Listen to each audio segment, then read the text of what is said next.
This is Cerebral Cinema. Movies of the mind.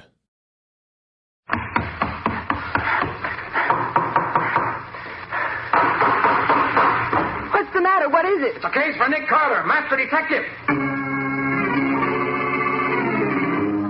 Yes, it's another case for that most famous of all manhunters, the detective whose ability at solving crime is unequaled in the history of detective fiction.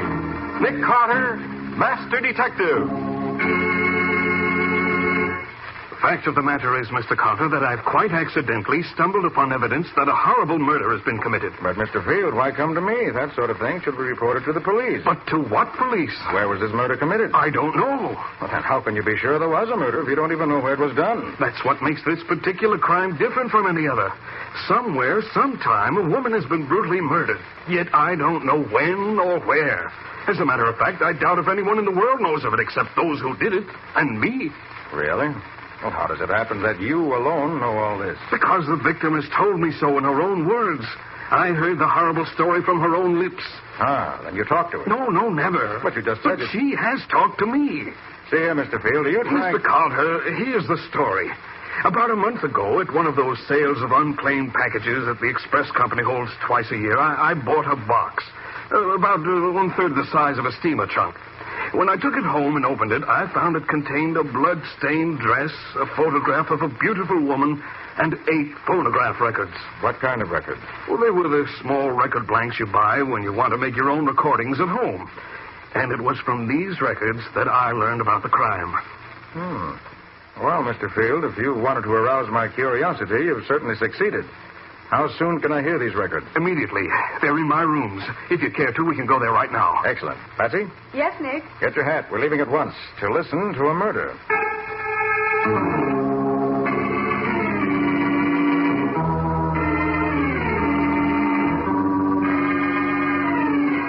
That was the start of one of the strangest cases that ever came into the office of Nick Carter, master detective. A murder which came to light only because a man bought a box at an auction sale. 8 records which told the amazing story of the brutal killing of an innocent victim. 8 records of death.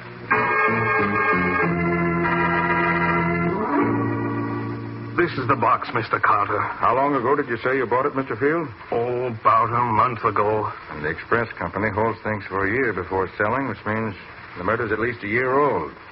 Were the wrappings on the box when you bought it? Yes, but I'm sorry to say they were destroyed before I knew they might give me a valuable clue to the mystery. Oh, too bad. You recall the name to which the box was addressed? Oh, yes, I do. It was addressed to Alex Delano, New York City, no street address. The rest of the label was obliterated.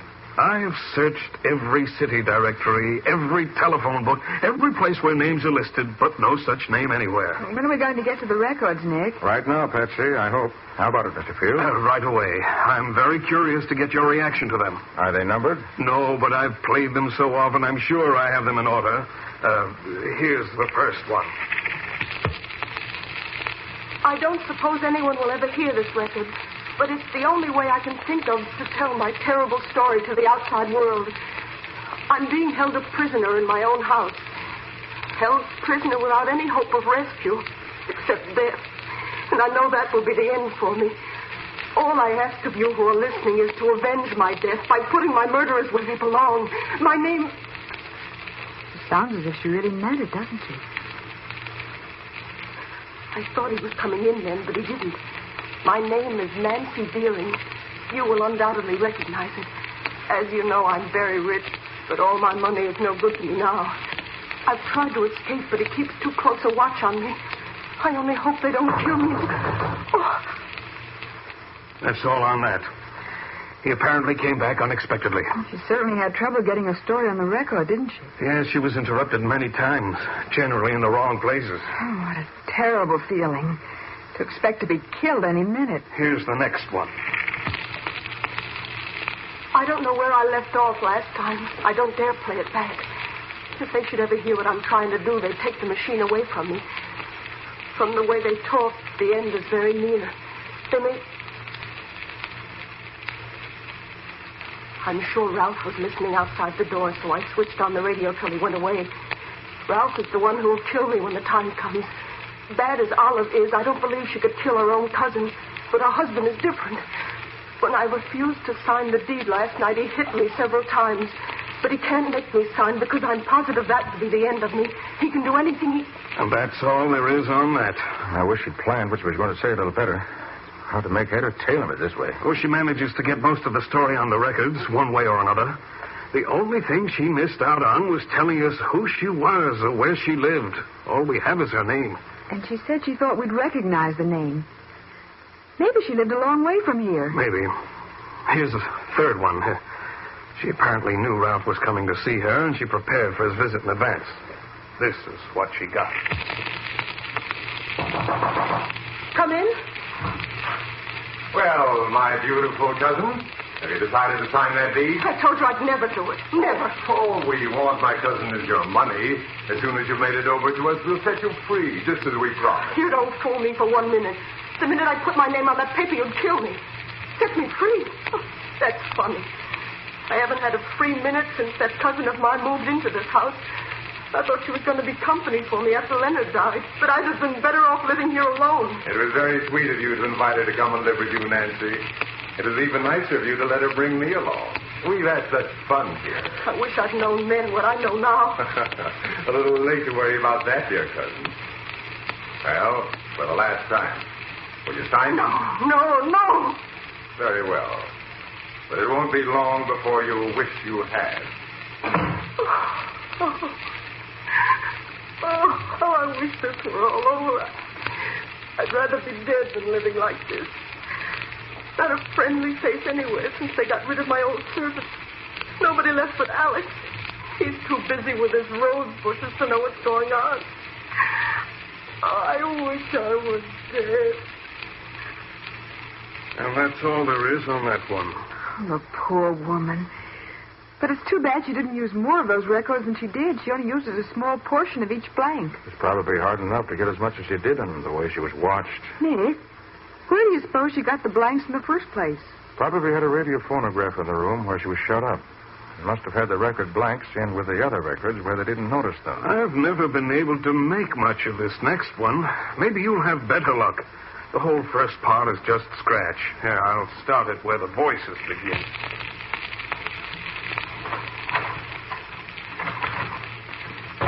Nancy! What's the idea of bolting? Nancy. Isn't she in here? Why, of course she is. Nancy, come out here. Hiding, is she? Well, we'll drag her out. I'll find her the little Let's look around here. Little fool. Hiding fool. Find her. Aha! Look there. Come out of there. No, don't wait. Come Let me alone. on, there, I tell you, will you? alone. Come on. Try to kill me, will you? And with my own gun. Too bad for you didn't succeed. You devil. Why is it all sudden? Not very clear, is it? I think so. Nancy locked her door and started the recorder. For some reason, she waited before saying anything. Then Ralph and Olive came to the door, found it bolted, and broke in. Nancy hid, and they dragged her out. She grabbed Ralph's gun and took a fast shot at him. It's too bad she missed. It's clear enough when you tell it. Well, here's the next one. I must hurry, as I may be interrupted any minute. They seldom leave me alone anymore. Maybe they're afraid I'll kill myself. But to get on with the story. When my husband was killed in Italy, I invited Olive, a distant cousin, to come and live with me. She asked if she could bring a husband. I foolishly consented. Everything went well for about 2 months. Then one after another, my servants left. I know now that Olive and Ralph drove them out. Then Ralph suggested that I put him in charge of my estate. I refused, of course. The next day, I was shut up in my rooms. He told me that when I made my fortune over to him, he'd let me go anywhere I wished. But I could tell he was lying. I knew... Someone is listening outside the door. Yesterday, I wrote a letter to Alex, the only one of my servants left, and threw it out the window. If he finds it, maybe he can... And that's that. Well, we didn't get much out of that except a few background details. Oh, it all pieces together, Patsy. A little at a time. This next record is more interesting, you'll find. Good. Let's have it.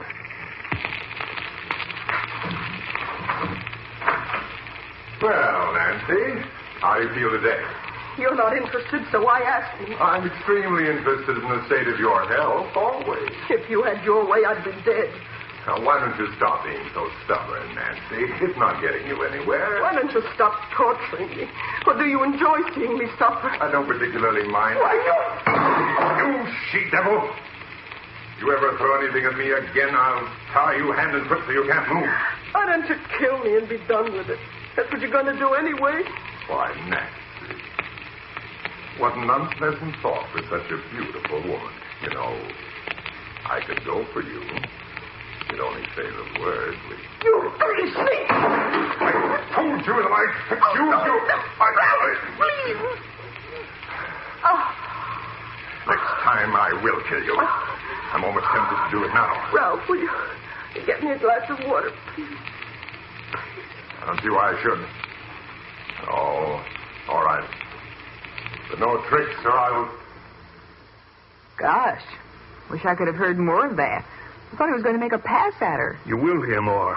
Nancy must have known the record was about ended, so she sent Ralph after the water so that she could change the record. She's clever, that woman.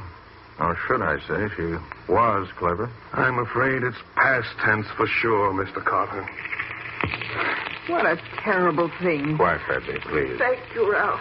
I think I should tell you, Nancy, that Olive and I have decided that we'll give you one more day to do just as we want.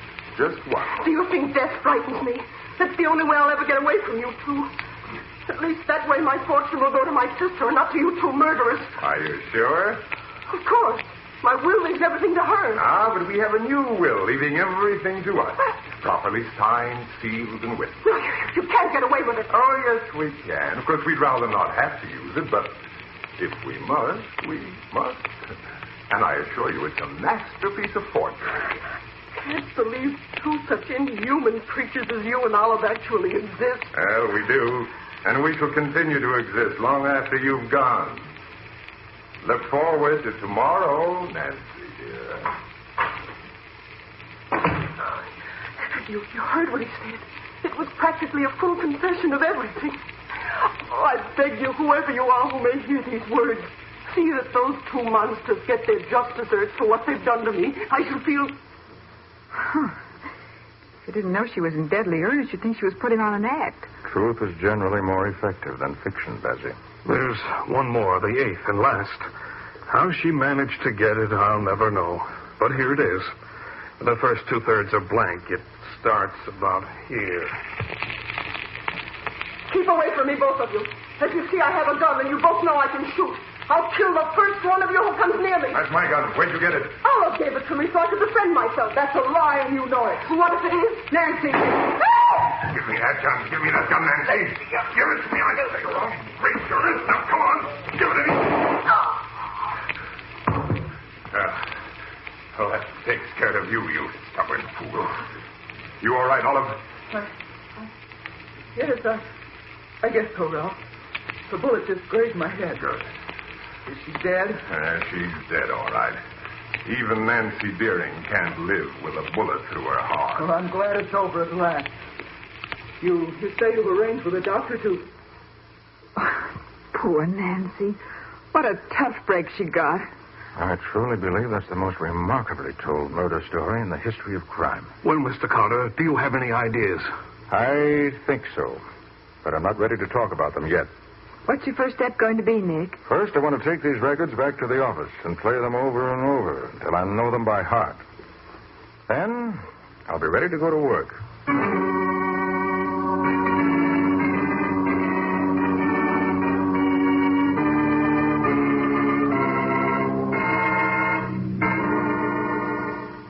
Got a sandwich in your pocket, Patsy? Oh, Nick, I thought you'd never finish listening to those records. I wanted to be sure I didn't miss anything that could possibly be helpful to me. Did you find anything worthwhile?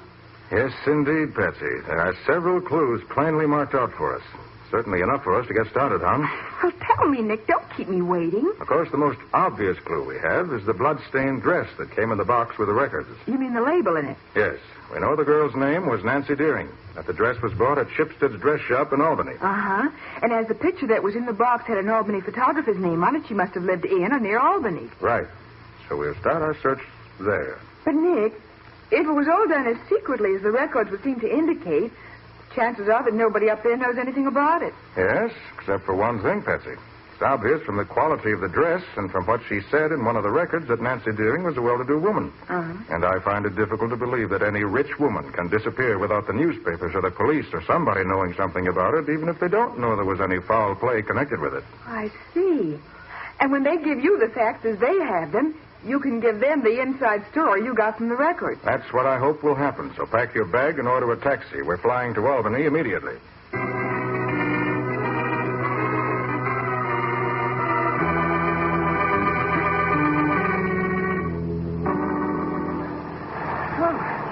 You were lucky to be able to get us on this plane. Well, this business demands a certain amount of priority. Now, Patsy, here's what I plan to do.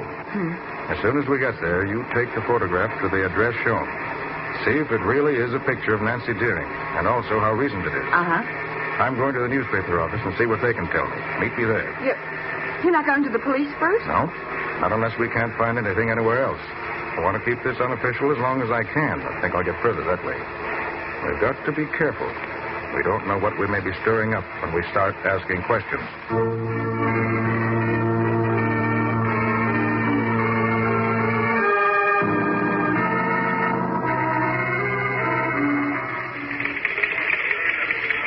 The chief's office? Oh, right over there. Thanks. Come in. Yes? What can I do for you? Mr. Brown, I'm Nick Carter. I hope you can give me some information. Oh, sure, Carter. Glad to help you if I can. What's on your mind? As the editor of a big paper, you must run into things every now and then. Would your files have any dope on a woman called Nancy Deering? Well, what sort of dope you looking for and why? I'd like particularly to know when and how she died. And I'd rather not tell you why just yet. Carter, I smell a story here. If I give you the information you want, I want that story. I don't know that there is any story, but in return for your help, I'll promise to give you first crack at anything I may find that's worth your attention. Okay. If that's the way you want it, I'll play along with you. Nancy Deering, you say? Yes. How and when she died. Well, Nancy Deering and her husband Leonard Deering were pretty prominent people here in town, so I can answer your question offhand.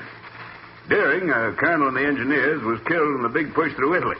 His wife died of pneumonia a little over a year ago. Pneumonia, huh?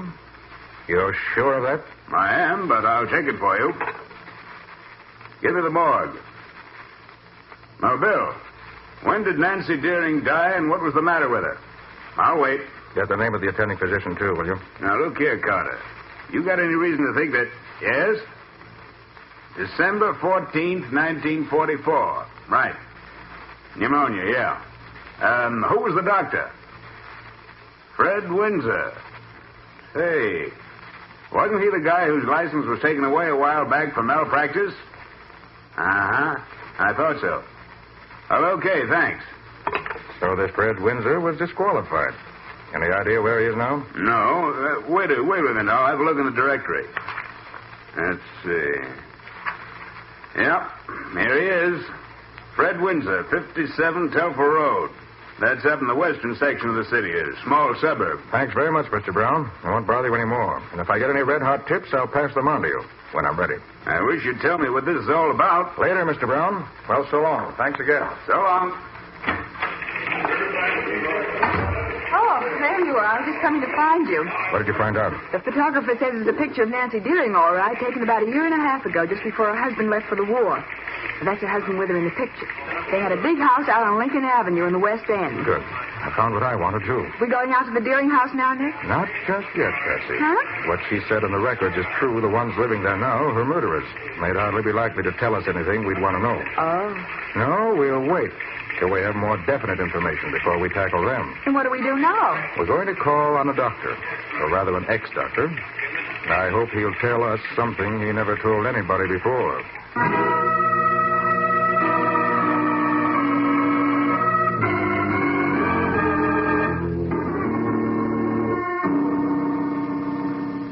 Well, now you're in. What do you want? And make it brief.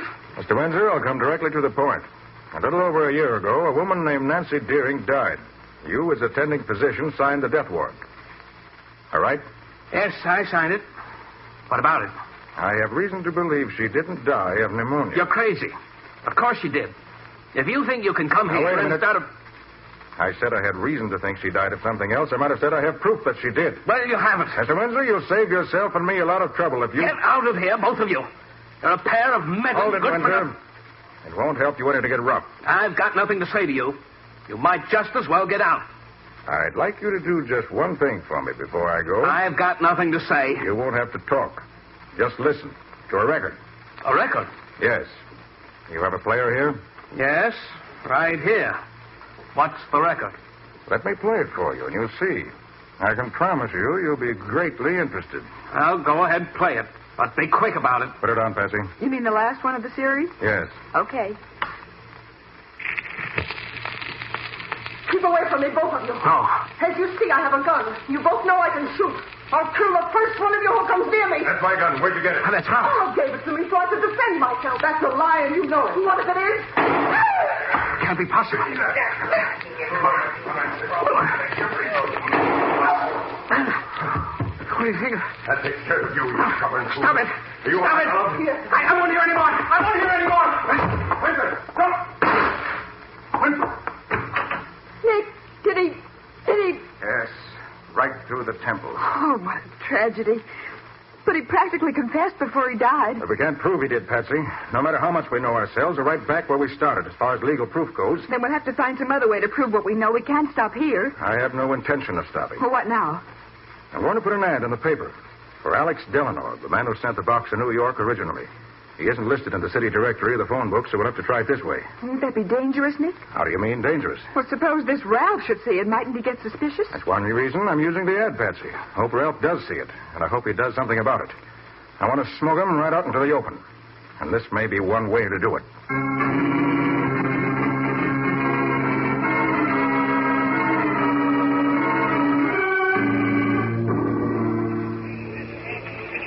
Pardon me, do you have any answers in box 415? 415.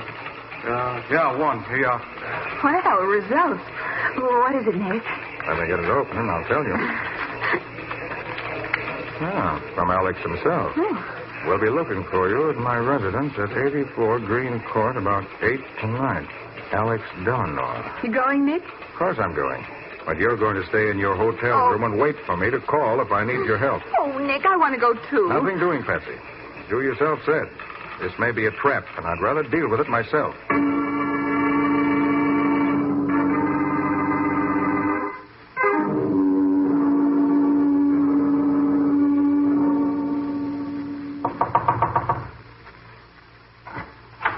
Who is it? You Alex Delano? Yes?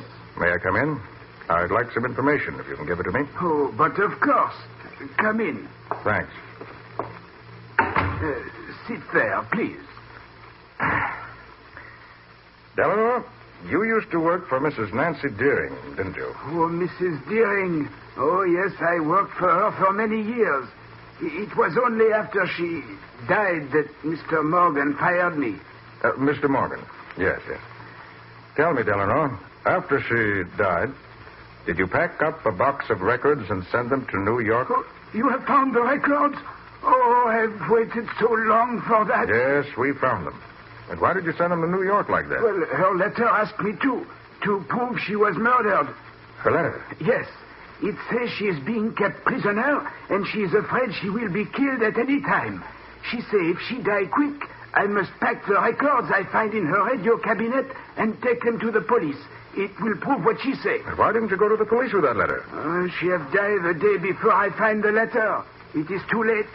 She threw the letter out of the window to me a few days before, but I find it behind a rose bush, too late to help. So I do what she said. And you didn't take the records to the police? Me, I am afraid of police. So I put them in a box and send box to New York. Then I write police to get it and find out what has happened. Do you have her letter now? Oh, yes, I keep it in my pocket always. Here it is. Thank you, Delano. With that letter and the records, I'll take that letter, Mr. Carter. No, I have a gun here covering you. Put your hands up over your head. That's it. So it was you who arranged this meeting? Yeah, I was curious to know what you wanted with Alex. And I find he knows much more than I thought he did. I should have got rid of him before this. And what do you intend to do now? Dispose of you and Alex. The records are still in existence. They'll prove you murdered Mrs. Deering. With this letter in my possession and the doctor dead, oh, yes, I know about that, too. The records will prove nothing. Now, come on. I have my car outside. You and Alex and I'll take a ride to my house where you'll stay until I decide how best to get rid of you.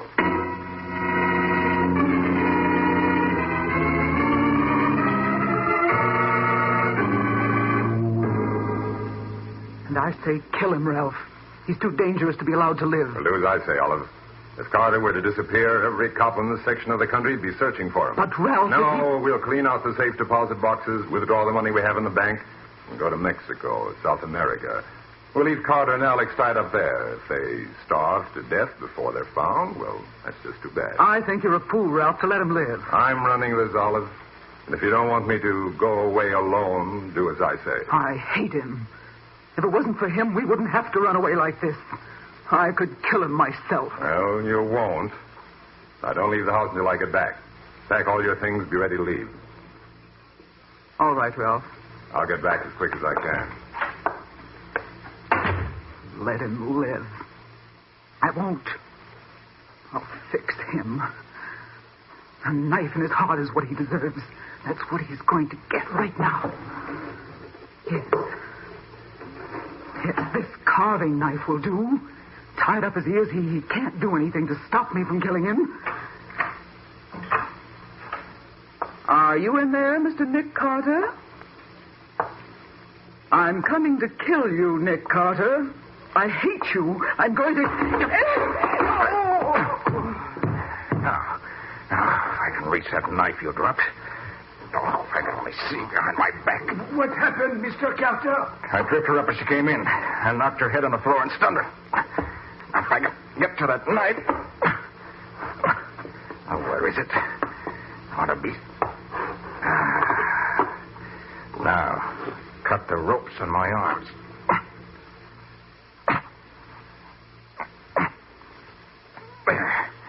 I'll have you free in a minute, too, Alex. Oh, look out, Mr. Carter. She's coming through. It's all right. I'm free now. I'll take care of her. What happened? Quiet. Don't make a sound. But You try to cry out, I'll fix you so you can't. Ralph isn't here anyway. Wouldn't do any good. Where is he? He's gone to town. You're lying to me. Olive. That's he calling. Must have come back for something. Olive, why don't you answer me? Call to him. Tell him to come in here. That you don't think my ropes are tight enough. I won't do it. Ouch! That's the carving knife you feel between your ribs. Now call to him. Carefully. Ralph? Ralph, I'm in here. Please come in. Oh, what are you doing in there? Get your hands in the air. Why, what? Get him up high. That's it. Olive, how did Carter get that gun? Did you... You overlooked this little pistol I always carry in my shoulder holster, Ralph, but it's deadly even if it is small. What are you going to do with us now? Round up whatever existence I can find in this house, including Alex's letter, and hand you both over to the police. With what Alex and I can tell them and the evidence I can turn over to them, you'll both of you pay for Nancy Deering's life by forfeiting your own.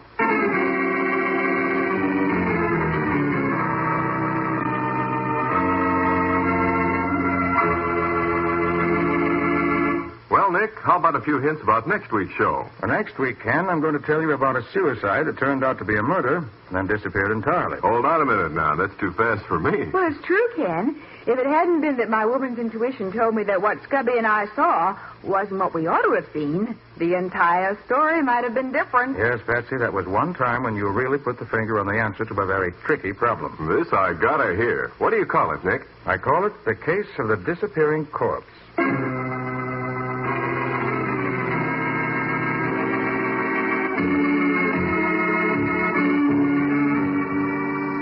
Nick Carter, Master Detective, which is produced and directed by Jock McGregor, is copyrighted by Street and Smith Publications, Incorporated. Pictured stories of Nick Carter appear in every issue of the Shadow Comics magazine. In the adventures of Nick Carter, Master Detective, Lon Clark is starred as Nick, Charlotte Manson is featured as Patsy. Original music is played by George Wright. Script is by Jock McGregor. Any resemblance in these programs to actual persons, living or dead, or to actual places, is purely coincidental. Nick Carter, Master Detective, is presented over most of these stations each week at this same time. This is Ken Powell saying so long until next week.